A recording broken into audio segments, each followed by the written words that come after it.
A Dark Night for Bert, written by the Buried Truck.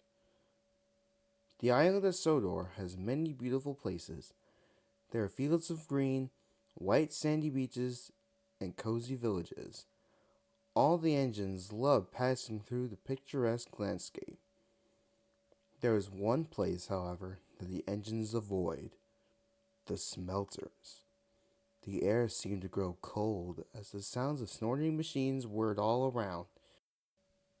Worst of all, the line side was littered with rows of rusted cars, trucks, and engines. The smelters were run by two menacing diesels, Ari and Bert. They take great pleasure in their work and never miss a chance to taunt the engines. "Don't get too close to the cutter's torch," they would sneer. "They might just cut you up on sight." The engines knew Sir Topham Hatt would never scrap them, but all the same, Eric and Bert's teasing chilled them to the boiler. One cold night, the Diesels were idling outside the smelter shed. They had finished their work and were ready to retire to their shed. A low mist hung over the yard, and echoes of the smelting machines danced in the air. "Another good day's work behind us, eh?" rumbled Harry. "Couldn't be better," oozed Bert. Their conversation was interrupted by an unfamiliar horn. Through the mist, a long, slender diesel slunk into the yard. A line of trucks groaned behind him. "Hello," greeted Harry. "What can we do for you?" "Evening," grunted the diesel. "Special delivery for you." He motioned to the flatbed behind him. Harry and Bert could make out the shape of a rusted, old steam engine. Its cab and bunker had deteriorated so much they could see its corroded controls and firebox. "Well, well, well," smirked Harry. "This is my kind of surprise."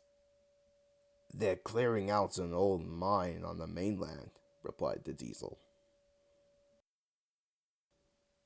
"Must have been forgotten when the mine closed. Scrapyards on the other railway are at capacity," he finished. "So I was told to bring in all my goods delivery tonight." "Well, thank you very much," chuckled Harry. "I'll show you to the fuel pump. Bert, move that old rust bucket into the shed." Bert didn't like being bossed around, but he complied as Harry and the diesel rolled away. He grumbled as he dragged the heavy flatbed into the glow of the smelter shed. "Stupid Harry," he growled. "He could have brought this rubbish in here." As he rolled along, the old steam engine creaked and groaned. It almost sounded like laughter. Bert pulled it into place, then rolled alongside. "Who's got the last laugh now?" he sneered. "Useless old kettle. Is that what you think of me?" Bert ground to a halt. For the first time, he saw the front of the old engine. Its face was smudged and dirty, and his eyes were weary. "I'm far from useless," wheezed the engine. "Pah!" snorted Bert. "Another steamer in denial. You're past it. Diesels are the way forward. There's no need for you now." "And what happens when you become outdated?" Bert scoffed. "Never going to happen." "I used to be just like you," sighed the engine. "I was delivered to the old mine, with everyone telling me how powerful I was. They had an ancient engine before me, on his last wheels when I came. I laughed at him when I arrived.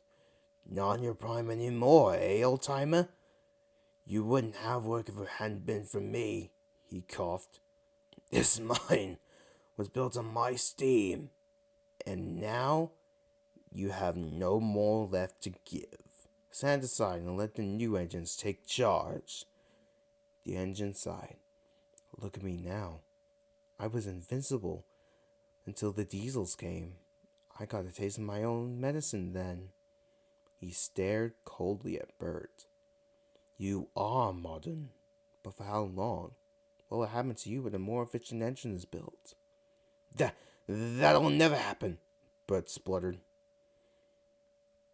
Deny all you want, replied the engine, but I stand before you as proof of it. Time will go on, and you will be replaced. Bert was silent. The words sent chills through his frames. Perhaps you should show more kindness towards engines at their end. We've done our fair share of work. We just want to go in peace without your mocking and sneering. Now go. I like to revel in some of that peace I'm deserving of.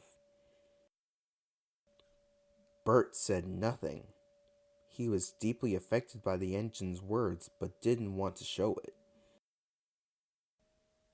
He continued to sneer as he rolled out of the smelter shed. Airy was waiting for him. The big diesel had gone with his goods train, and the fog was beginning to lift. Where have you been? Airy growled. And who are you talking to in there? Stupid old steamer, barked Bert, trying to tell me we'll be out of date one day. Airy stared blankly. How did you talk with it? Bert looked back. As the doors of the smelter shed began to close, he saw no face on the engine, only a rusted smokebox door. Bert was in disbelief. The shed door shut with an unsettling thud. All that exhaust has got to you, Harry cackled. Oh, shut up, snapped Bert. He rolled off to their shed without another word. Bert is a different engine now. While still menacing, he no longer taunts the steam engines with threats of scrap. He is silent whenever he goes into the smelter shed, for he is thinking of the spectral old engine.